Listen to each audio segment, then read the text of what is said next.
Peggy 16.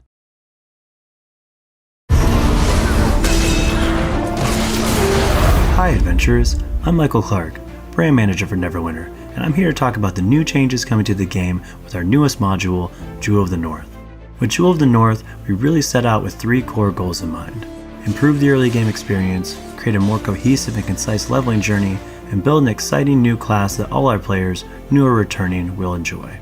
Our first big challenge was figuring out exactly how to polish the leveling journey, and ultimately, this is where we really saw an opportunity to bring the game closer to its D&D roots. Upon loading up Jewel of the North for the first time, one of the first things you'll notice is the lack of an XP bar. In its place, you'll notice a new feature called the Adventure Log.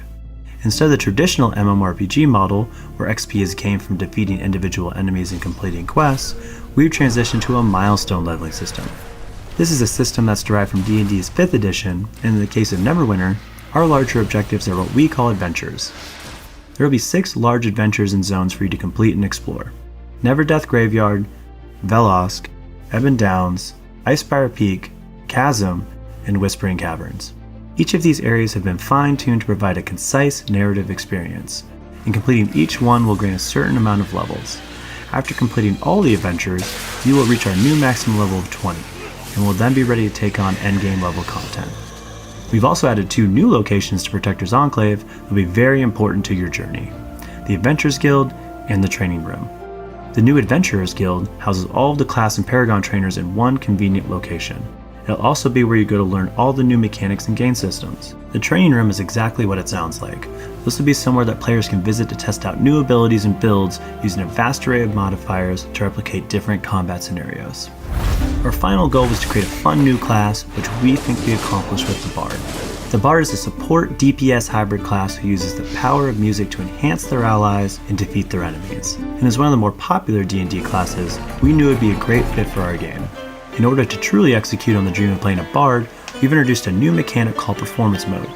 This allows the Bard to weave together songs during combat by pressing a string of notes in sequence, each of which represents a different song ability.